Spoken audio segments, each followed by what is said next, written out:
ಪಾಕಿಸ್ತಾನ ಮತ್ತು ಭಾರತದ ನಡುವೆ ಯುದ್ಧದ ಕಾರ್ಮೋಡ ಕವಿದಿದೆ. ಪಾಕ್ ಅಂತೂ ಭಾರತ ದಾಳಿ ಮಾಡೇ ಮಾಡುತ್ತೆ, ನಾವು ಅದಕ್ಕೆ ಸಿದ್ಧರಾಗಲೇಬೇಕು ಅಂತ ರಾತ್ರಿ ಹಗಲು ಗಡಿಯಲ್ಲಿ ಕಣ್ಣಿಗೆ ಎಣ್ಣೆ ಬಿಟ್ಕೊಂಡು ಕಾಯ್ತಾ ಇದೆ. ಮೊದಲೇ ದಿವಾಳಿಯಾಗಿರೋ ದೇಶಕ್ಕೆ ಯುದ್ಧ ಭೀತಿ ಜೋರಾಗಿ ಕಾಡ್ತಾ ಇದೆ. ಭಾರತ ಪಹಲ್ಗಾಮ್ ಉಗ್ರರ ದಾಳಿಗೆ ಪ್ರತೀಕಾರದ ಪ್ರತಿಜ್ಞೆ ಮಾಡಿಯಾಗಿದೆ. ಭಾರತ ರಾಜತಾಂತ್ರಿಕ ಕ್ರಮಗಳನ್ನು ಕೈಗೊಂಡ ಬಳಿಕ ಎರಡೂ ರಾಷ್ಟ್ರಗಳ ನಡುವೆ ಉದ್ವಿಗ್ನತೆ ಹೆಚ್ಚಾಗಿದೆ. ಯುದ್ಧ ನಡೆಯುತ್ತೆ ಅನ್ನೋ ವಾತಾವರಣ ನಿರ್ಮಾಣವಾಗಿದೆ. ಈ ನಡುವೆ ಎರಡೂ ರಾಷ್ಟ್ರಗಳ ನಡುವೆ ಇರುವ ಸೈನ್ಯ ಬಲದ ಚರ್ಚೆಯೂ ಜೋರಾಗಿದೆ. ಈ ನಡುವೆ ಪಾಕ್ ಸೇನೆ ದೌರ್ಬಲ್ಯಗಳ ಬಗ್ಗೆ ಕೂಡ ಚರ್ಚೆ ಆಗ್ತಾ ಇದೆ. ಹಾಗಿದ್ರೆ ಪಾಕ್ ಸೇನೆಯ ದೌರ್ಬಲ್ಯ ಏನು? ಪಾಕ್ ಸೇನೆ ಮೇಲೆ ಇರೋ ಆರೋಪಗಳೇನು? ಪಾಕ್ ಸೇನೆ ಪಾಕಿಸ್ತಾನಕ್ಕೆ ಕಂಟಕವಾಗಿದ್ದು ಹೇಗೆ ಅನ್ನೋ ಬಗ್ಗೆ ನಿಮಗೆ ಸಂಪೂರ್ಣವಾದ ಮಾಹಿತಿಯನ್ನು ನೀಡ್ತೀನಿ. ನಾನು ನಿಮ್ಮ ಶಿವರಾಜ್ ಬಾಣಂಕಿ. ನೀವು ಸುದ್ದಿಯಾನದ ಸಬ್ಸ್ಕ್ರೈಬರ್ ಆಗೋದನ್ನು ಮರಿಬೇಡಿ. ಹಾಗೆ ಈ ವಿಡಿಯೋವನ್ನು ಕೊನೆ ತನಕ ನೋಡಿ.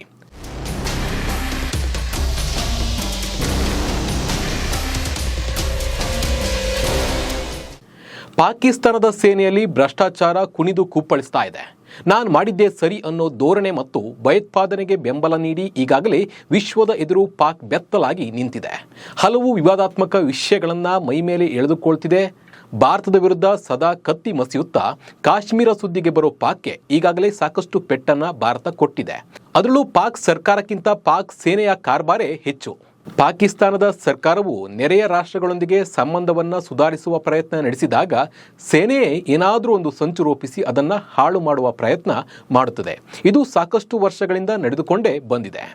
ಪಾಕಿಸ್ತಾನದಲ್ಲಿ ಸೇನೆಯೇ ಸರ್ಕಾರದಿಂದ ಸ್ವತಂತ್ರವಾಗಿ ಕಾರ್ಯನಿರ್ವಹಿಸುತ್ತಿದೆ. ಅಲ್ಲದೆ ಪಾಕಿಸ್ತಾನದ ಬಜೆಟ್ನ 20% ಹೆಚ್ಚಿನ ಪಾಲನ್ನು ಸೇನೆಯೇ ಪಡೆದುಕೊಳ್ತಾ ಇದೆ. ಇದರಿಂದ ಈ ದೇಶದಲ್ಲಿ ಬಡತನ ಇನ್ನೂ ತಾಂಡವವಾಡ್ತಾ ಇದೆ. ಬನ್ನಿ, ಈ ಎಪಿಸೋಡ್ನಲ್ಲಿ ಈ ಪಾಕ್ ಸೇನೆಯ ದೌರ್ಬಲ್ಯಗಳು ಏನು, ಏನೆಲ್ಲ ಭ್ರಷ್ಟಾಚಾರಗಳನ್ನು ಮಾಡ್ಕೊಂಡು ಮೈ ಮೇಲೆ ಎಳ್ಕೊಂಡಿದೆ ಅನ್ನೋದನ್ನು ನೋಡ್ತಾ ಹೋಗೋಣ ಬನ್ನಿ. ಪಾಕಿಸ್ತಾನ ಸೇನೆ ಒಳಗೆ ಆಂತರಿಕ ಭಿನ್ನಾಭಿಪ್ರಾಯ. ಪಾಕಿಸ್ತಾನ ಸೇನೆ ಒಳಗೆ ಆಂತರಿಕ ಭಿನ್ನಾಭಿಪ್ರಾಯಗಳು ಇವೆ. ಸೇನಾ ಮುಖ್ಯಸ್ಥ ಜನರಲ್ ಅಸಿಮ್ ಮುನಿರ್ ವಿರುದ್ಧ ಕೆಳ ಮತ್ತು ಮಧ್ಯಮ ವರ್ಗದ ಅಧಿಕಾರಿಗಳು ಭ್ರಷ್ಟಾಚಾರ, ರಾಜಕೀಯ ಕಿರುಕುಳದ ಆರೋಪ ಮಾಡಿದ್ದಾರೆ. ಅಲ್ಲದೆ ದಂಗೆ ಏಳುವ ಬೆದರಿಕೆಯನ್ನು ಕೂಡ ಒಡ್ಡಿದ್ದಾರೆ. ಇದು ಸೇನೆಯ ಏಕತೆ ಮತ್ತು ಶಿಸ್ತಿನ ಬಗ್ಗೆ ಆತಂಕವನ್ನು ಉಂಟು ಮಾಡಿದೆ. ಭಯೋತ್ಪಾದನೆಗೆ ಸೇನೆಯ ಸಾಥ್. ಭಯೋತ್ಪಾದನೆಯ ವಿರುದ್ಧ ಕಠಿಣ ಕ್ರಮ ಕೈಗೊಳ್ಳುವಲ್ಲಿ ಪಾಕಿಸ್ತಾನ ಸೇನೆ ಮೃದು ಧೋರಣೆಯನ್ನು ತಾಳ್ತಾ ಇದೆ.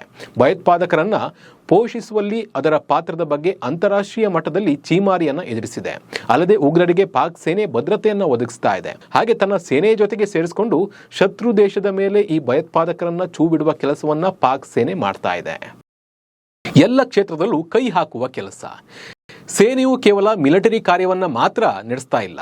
ರಾಜಕೀಯ, ರಿಯಲ್ ಎಸ್ಟೇಟ್, ಆಹಾರ ವಹಿವಾಟು, ಟಿವಿ, ನಾಟಕ ನಿರ್ಮಾಣ ಸೇರಿದಂತೆ ವಿವಿಧ ಕೈಗಾರಿಕೆಗಳ ಮೇಲೂ ಹಸ್ತಕ್ಷೇಪ ನಡೆಸ್ತಾ ಇದೆ. ಅಂದರೆ ಒಂದೇ ಕ್ಷೇತ್ರ, ಈ ಮಿಲಿಟರಿ ಅಂತ ಅದೊಂದೇ ಇದ್ರ ಜೊತೆ ಹೋಗ್ತಾ ಇಲ್ಲ. ಈ ಸರ್ಕಾರ ಏನು ನಡೆಸುತ್ತೆ ಅದರ ಒಳಗೂ ಹಸ್ತಕ್ಷೇಪವನ್ನು ಪಾಕ್ ಮಿಲಿಟರಿ ಮಾಡ್ತಾ ಇದೆ. ಸೇನಾ ಅಧಿಕಾರಿಗಳ ವಿರುದ್ಧ ಭ್ರಷ್ಟಾಚಾರ ಆರೋಪ. ಪಾಕಿಸ್ತಾನದ ಹಿರಿಯ ಸೇನಾ ಅಧಿಕಾರಿಗಳ ವಿರುದ್ಧ ಭ್ರಷ್ಟಾಚಾರ ಆರೋಪಗಳು ಕೇಳಿ ಬರ್ತಾ ಇವೆ. ಇಲ್ಲಿನ ಹಲವು ಜನರಲ್ಗಳು ಸ್ವಿಸ್ ಬ್ಯಾಂಕ್ ಖಾತೆಗಳಲ್ಲಿ ಲಕ್ಷಾಂತರ ಡಾಲರ್ಗಳನ್ನು ಹೊಂದಿರುವುದನ್ನು ಅಪರಾಧ ಮತ್ತು ಭ್ರಷ್ಟಾಚಾರ ವರದಿ ಯೋಜನೆ ತನಿಖೆಯಿಂದ ಬಹಿರಂಗವಾಗಿದೆ. ಇದು ಸೇನೆಯ ಮೇಲೆ ಜನರ ವಿಶ್ವಾಸಾರ್ಹತೆಯನ್ನು ಕುಗ್ಗಿಸಿದೆ. ಕುಸಿದ ಸೈನಿಕರ ತರಬೇತಿ, ಆಹಾರದ ಗುಣಮಟ್ಟ. ಸೈನಿಕರ ತರಬೇತಿ, ಆಹಾರದ ಗುಣಮಟ್ಟ ಕುಸಿದಿದೆ ಎನ್ನುವ ಆರೋಪಗಳು ಕೂಡ ಕೇಳಿ ಬರ್ತಾ ಇದ್ದು, ಇದು ಅವರ ಫಿಟ್ನೆಸ್ ಮೇಲೆ ಪರಿಣಾಮ ಬೀರಿದೆ ಎನ್ನಲಾಗಿದೆ. ಪಾಕಿಸ್ತಾನಿ ಸೈನಿಕರ ಉತ್ಸಾಹ ಮತ್ತು ಫಿಟ್ನೆಸ್ ಮಟ್ಟಗಳು ಕ್ಷೀಣಿಸುತ್ತಿವೆ. ಅದರಲ್ಲೂ ಬಲೂಚಿಸ್ತಾನ ಕೆಲ ಸೂಕ್ಷ್ಮ ಪ್ರದೇಶಗಳಲ್ಲಿ ಸೈನಿಕರ ದೈಹಿಕ ಮತ್ತು ಮಾನಸಿಕ ಆರೋಗ್ಯ ಕ್ಷೀಣಿಸಿದೆ ಅನ್ನೋ ಬಗ್ಗೆ ಕೂಡ ಈಗಾಗಲೇ ವರದಿ ಕೂಡ ಆಗಿದೆ. ಪಾಕ್ ಸೇನೆ ಒಳಗೆ ಯಾವುದೂ ಸರಿಯಿಲ್ಲ. ಒಂದು ವೇಳೆ ಭಾರತ ಯುದ್ಧ ಸಾರಿದರೆ ಪಾಕ್ ಭಾರತದ ಮುಂದೆ 1 ತಿಂಗಳು ಕೂಡ ನಿಲ್ಲೋಕ್ಕಾಗಲ್ಲ. ಆದರೂ ತನ್ನ ದುಷ್ಟ ಬುದ್ಧಿಯನ್ನು ಪಾಕ್ ಬಿಡ್ತಿಲ್ಲ ಅನ್ನೋದೇ ವಿಪರ್ಯಾಸ. ಈ ಬಗ್ಗೆ ನಿಮ್ಗೆ ಏನನ್ಸುತ್ತೆ ಅನ್ನೋದನ್ನು, ನಿಮ್ಮ ಅಭಿಪ್ರಾಯವನ್ನು ನಮಗೆ ಕಮೆಂಟ್ ಮೂಲಕ ತಿಳಿಸಿ. ನಮಸ್ಕಾರ.